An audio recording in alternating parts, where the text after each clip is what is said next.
I oh see I'm like looking at myself. Whatever. Okay, so okay, perfect. So I'm like actively trying to like film this because, as you know, like CapCut got banned, and I'm sorry. I know this isn't very professional, like lead in. I'm kind of just winging this like vlog style, but it's like not a vlog because normally when I do video essays, they're very like YouTube style. This is school style. I've never done that before, so I'm just kind of introing it like I normally would. This is me. I finally get to talk about this book, and I annotated it for a friend, and I put a lot of time and a lot of effort into it. I'm sorry, I'm trying to stay upwards, but like I really want to sit like this. Is that okay? Is that okay with y'all? Oh, guys, maybe if I can get something. Loki, yeah. Okay. Is it falling backwards though? No. Okay. Also, I got mics for it. The adapter wasn't right. So much explaining. Loki, let's get into it. But I annotated for a friend, and then like he stopped talking to me. So, what are you gonna do? I got the book back. Sorry, I keep looking at myself, but I got the book back finally, and so now we get to have the video essay, full of quotes, everything. I'm also gonna be like slightly looking over to the side, looking from the camera into myself. So I'm kind of like going in between all of those. But you know how it be. You know how it be. I'm sorry. Let's get into it. Part one.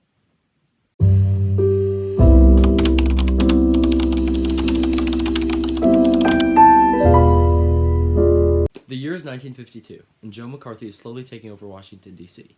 The threats of communism loom above as Tim Laughlin tries to make a name for himself within political journalism. Tim Laughlin is a young Irish Catholic man who has always loved his country. He's also gay, a gay man. Up until this point in his life, Tim has been able to suppress his affection towards men and pretend that it doesn't exist. But when he meets a man by the name of Hawkins Fuller, all of his beliefs and morals are tested. So, this is just like an intro to kind of the whole essay, kind of the whole book. But, that's about Tim, who is my favorite character in the entire book. Like, that's the character I resonated with a lot. I think me and him are very similar people. Like, I just get him.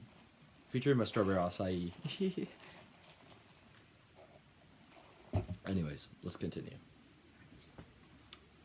The thing that I think that is particularly interesting about Tim is his relationship with God and like faith as a whole. So the book spans like roughly 10 years, and throughout the novel we watch Tim and his faith develop as his relationship with Hawk like changes and develops. And he starts the book as a very religious man with faith playing like a huge role in his life. It kind of, it develops the way he makes his decisions, especially like the decisions involving his romantic relationships. For example, towards the beginning of the novel, Hawk surprises Tim at his apartment and wishes to take him to dinner. Malin writes, on page 58, he saw Fuller look at the Campbell's can and make a face. Why don't you let me buy you supper someplace? You brought me a book, remember? Throughout this entire interaction, Hawk keeps trying to make a move on him, but Tim resists, and he speaks about mortal and venial sin, bringing up the fact that he believes if he engages with Hawk, he is actively sinning. In the end, they end up kissing each other and doing other stuff, but the guilt hangs over Tim for a while longer. It even pushes him to go to church and try to confess his sins to the priest and whoever is in the confessional. He feels so guilty in the fact that he stops going to church altogether because he cannot stand the fact that he's defying his God. This book, for the record, is, at least in my opinion, like split into two parts. So the first part is before Tim joins the army, and the second being after. So that's a little bit of a spoiler, but the first part is before Tim makes the decision to separate himself from Hawkins Fuller, and the second is like after, when they reconnect after the army.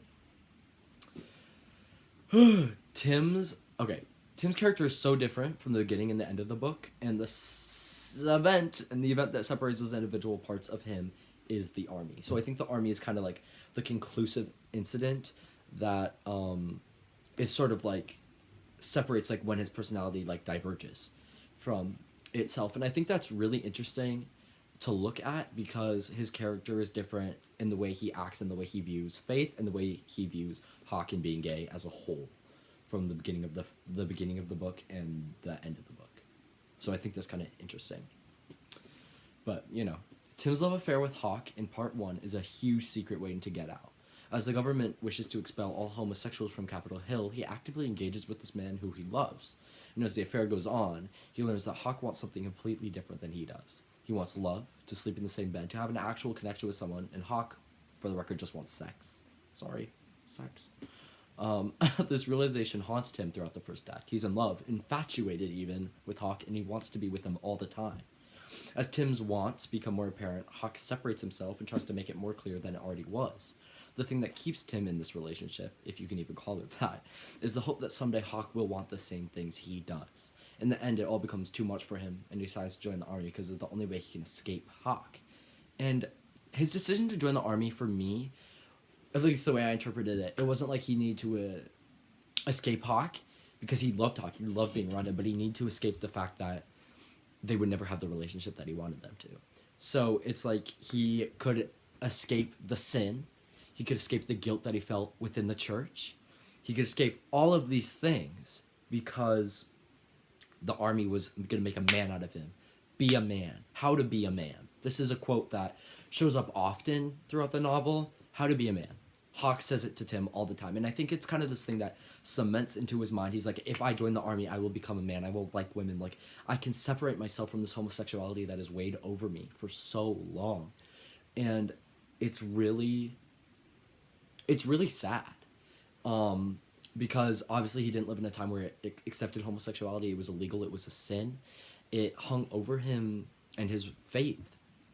And it's so apparent that Hawke, like, forcing him to join the army, like, not forcing him, obviously, because that's not what he does, but, like,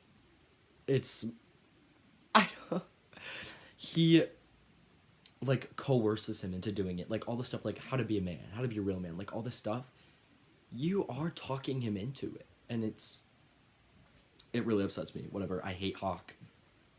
That's whatever. You know how it be. He spends one final night with Hawke before he goes, but he sincerely believes that this is the end of their relationship. While he is in the army, however, although not heavily detailed within the novel, he remains infatuated with Hawke and thinks about him constantly. He consistently runs into people from his old life, and this becomes a constant reminder of what he once had and has now left behind. While he is in Vietnam, he learns of the baby Hawke is to have with a woman named Lucy. So Lucy is this thing that kind of looms over the relationship in the beginning that made Tim super jealous. So it's like it made him increasingly insecure, and, you know, this news while he's in the army just becomes like a huge burden over his mind. And eventually he makes his way back to Washington, D.C., and his affair with Hawke reignites. Although this starts with faith, he is staying at a church to help war victims. It ends the same as before, in a relationship with Hawkins Fuller. Only this time there is no guilt involved. He continues to attend church and pretend that he is not sinning, but this is completely different from the first time, because Tim tried to repent like a million different times during the first half of this book. But his relationship with God is completely changed because of Hawke. He still believes in God and holds an immense amount of faith in him, but he still indulges over and over in his affair with Hawke without guilt. He is complete. He's completely comfortable with hiding and sinning. In fact, he is content with the idea that he's not repenting because he does not feel any guilt. So this is so vastly different from the beginning of the novel, because he doesn't feel any guilt now. He believes this is his new religion. Like, yes, he believes in God, but he also believes in Hawkins Fuller as a lover, as a man. So it's like, this is his new religion. He says that like many times, and I think it's a bit redundant because I think Tim has a incessant need to have something to believe and have something to worship. And if it is not God, then it is someone that makes him feel complete, which was God, but is now the man that he is romantically in love with. Why would he repent for something he is so thankful for? This is the question that he asks a lot. Like, oh, like, I don't feel bad. Like, I don't feel sorry. Like, yeah, that's my man. That's my man. That's what he says. He's like, that's my man. Like, I don't feel bad. So, you know. At the end of the novel, he dies. That's not really a spoiler. It's like, it fast forwards to like 1991, And there's also a TV show about this, might I add, but it is very different. It's like, it's so different. It's like not even funny, but it's in the TV show. They're trying to push this agenda that he has AIDS and that he died of AIDS. And I would argue in the book it is stated so many times. I wouldn't even argue. This is like a clear fact. The writer of this book says Tim would never get AIDS because he was only in love with one man, and after that he could not handle the guilt of being with another man or being in a sexual relationship with another man because Hawk was so much and he loved Hawk so much. Whatever. Okay. This is in like 1991, like I said, and Tim has passed away. And Hawk receives a letter and speaks with his old receptionist, Mary. If you read this book, she's my queen. She says, okay, Malin writes, but she says, you know. Malin writes, he told me he went to mass once in a while and never bothered with confession, but the peacefulness had come from God, I'm certain. Now, to fully understand like why all of this matters and why Tim felt the way he did concerning Hawk, you have to know what Hawk did to him. Was that a good segue? Hey.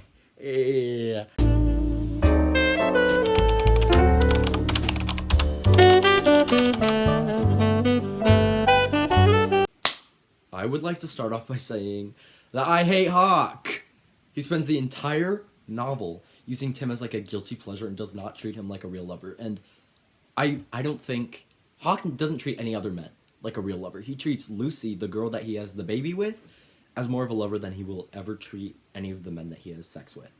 I think maybe Tim he treats the most as a lover, but it's still arguably never enough just because all he wants is sex. He doesn't want to admit to himself that he really is like a gay man.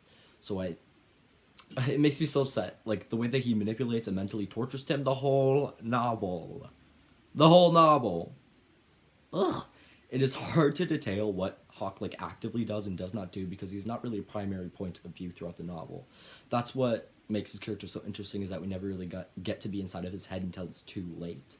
Like at the beginning when Tim is like actively like figuring out who Hawk is and like what he does and like what he's about, you don't hear anything from his point of view. You always hear it through Tim's point of view.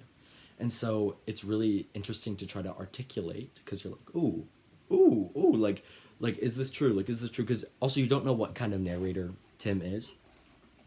But I believe him to be reliable. And it's very honest. And also, whenever you hear about something about Hawk, and towards the beginning, also kind of towards the end, it's all like, you know, it's all like, through his receptionist Mary's point of view. So that's something to think about. We always have an outside perspective of his actions, but we barely ever receive his personal thoughts or perspective. So, that being said, we do not get to know enough. Wait, we do. Oh, sorry. That being said, we do get enough to know that he has manipulative tendencies. He is described as a tall, extremely attractive man that can easily get anything he wants. When he talks, people listen, and when he asks, people act. So when Hawk decides to involve himself with Tim, he knows that Tim will become attached and do anything he asks. This is what he's looking for. Because he used Tim for information about Joe McCarthy and the politics that he does not have access to. He's more neutral, so he's learning stuff about Roy Cohn and Joe McCarthy, but from opposite sides, and he can use Tim to get anything he wants because Tim is actively involved with the court hearings and testimonies, everything. So all the stuff that we hear about that is through Tim, kind of through, like, Tim experiences it firsthand, and Hawk uses that to his advantage. So, okay. He's taking advantage of Tim's vulnerability and naivety. I'm not sure how to say that word. Naivety. I'm so glad I wrote that in because I do not know how to say that word. I was literally just about to say that. So, old me knows new me. The thing that I'm finding difficult is to write a paragraph or section based on Hawk without inserting my opinion. I mean, with Tim, I feel like it was more point blank, more like even. I was like, this is what happens to Tim. This is what, like, gets done to Tim. This is what Tim does. This is the actions that are committed. This is how Tim feels. We get told that because we get his perspective, but because we don't get Hawk's perspective, it's way easier for me to be like, I don't like Hawk. This is why I don't like the things that he does, because we get everything sort of in a negative light from Mary, his receptionist, and Tim. Think about it. Think about it. Hey. I'm so sorry. But I honestly think that is the point. I'm so sorry, I get ahead of myself because I'm like inserting my own perspective as I'm reading, but I'm also like, like trying to read this. Like I'm trying to read through the whole thing, but I'm also like inserting my opinion. So it's kind of like I get ahead of myself because I kind of explain it in my own words through here. But I honestly think that is the point. We as the audience can see who Hawk is and can relate to him. No, not relate to him, relate him to a person that we know in real life. Well, yes, he is also a gay man. He is able to hide within society by marrying a woman. He's not suspected like Tim is. The problem with Hawk is that he is so realistically evil. He puts up a front that he loves and cares for Tim. In fact, he even says it. Malin writes, he felt himself starting to say the words he knew he shouldn't, words that were actually a bit more true than he would have expected them to be, but sufficiently porous and no doubt strategic at that.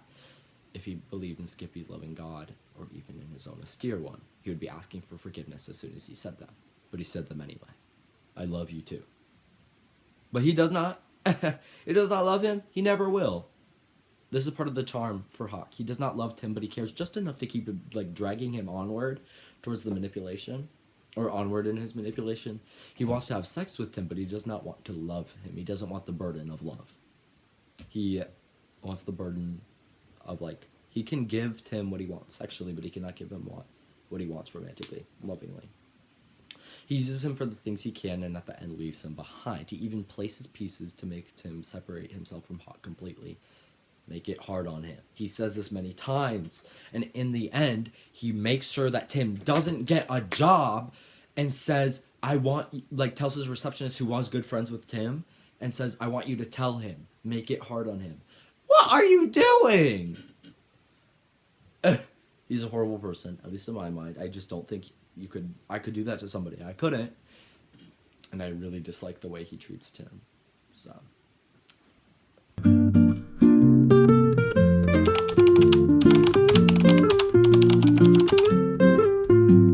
So this part is a lot of like the conjoinedness. It's like I talked about who they are individually, what they do individually, and now it's like what that means for the story. Yeah. Tim and Hawk are two very, very different people. Okay, they're on the opposite side of the same coin. In other words, they've both been dealt the same cards, being gay. But Hawk has a slight upper hand than Tim. Tim is very religious and Hawk is not. This causes like a bit of a power imbalance. Like Tim has something to feel guilty about with being gay and Hawk like doesn't. So throughout the novel, Tim often refers to Hawk as his new religion, someone that he worships and is so incredibly thankful for because he has completely transformed his life and allowed him to leave behind the guilt that the church puts onto him. Hawk takes advantage of this and uses it to take what he wants from Tim. My personal issue with this is that Tim goes back every single time, and Hawk lets him. That's also bad. That's like, I think that's the worst.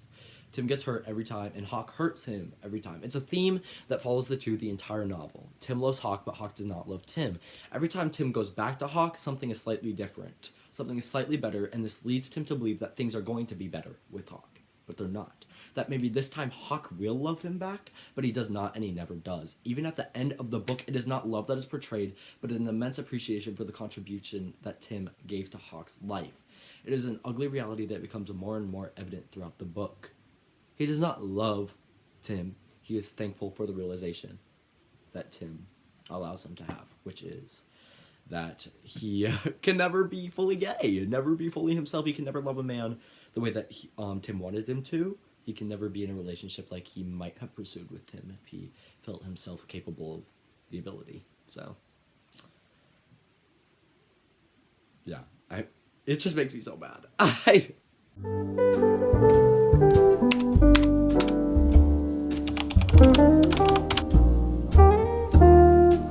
Guys, you know what time it is. I'm gonna prop up my camera as best as I can for this. Now it's time for my review. Here's time for my review. I actually enjoyed this book, but I did, however, think I was going to enjoy it more. Okay, I think that the book was marketed as more of a gay romance that takes place in like a political setting, and I actually think it is a political recap of McCarthyism with like a gay romance putting the pieces together, you know? Often the politics feel disconnected and just feel like statements about trials or quotes that different political leaders made. In TBH, I don't really care. Okay? Feels like the author wanted to create a novel based on Joe McCarthy and Roy Cohn and couldn't find anyone that was interested, so he added a gay love story to make it semi, like, digestible to the audience. You know what I mean? Like,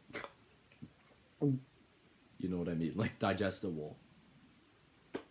Neither of the two feel connected or cohesive, and I truly believe that this brings the book down. I mean, the love story is so interesting, but he does not have the opportunity to be, like, fully fleshed out. Because you are struggling to understand the complexities of the political world that surrounds them. Like, it is truly mind-boggling that anyone... Oh, it's truly mind-boggling to me that anyone can understand this book without having a vast depth of knowledge surrounding these particular men. Like, I love Tim's character, and I think the novel is written in an incredibly beautiful way, which could just not get into it in the way that I wanted to. Like, I ended up rating this book a 3.5 out of 5, which isn't bad, but it's not great. You know what I mean?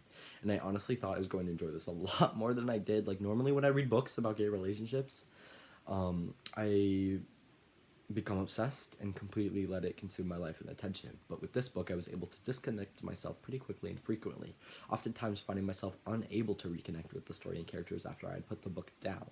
The politics of the entire thing are really what throw me off. I mean, to be able to understand anything that happens in this book, you need to have a good grasp and understanding of what is going on politically. Joe McCarthy carries the novel with his testimonies and statements that influence the political climate of Capitol Hill, and those continue to influence the decisions that Tim and Hawk make. I think this book is a complex and difficult read that is honestly hard to enjoy if you cannot follow what is going on between McCarthy and Cohn. So all in all, I do not think this book was horrible and enjoyable, but I do think it was a very average and mediocre for me because of the politics that followed him, Hawk and Tim, relentlessly, and I was not able to connect with it as much as I really wanted to. So 3.5, how do I do that? 3.5 out of 10. I mean, out of 5. And that's because I really thought like it was going to be different than that. You know how it be. But anyways, thank you for listening. Give me an A. Give me an A. Please. Please. Thank you. Oh, thumbnail.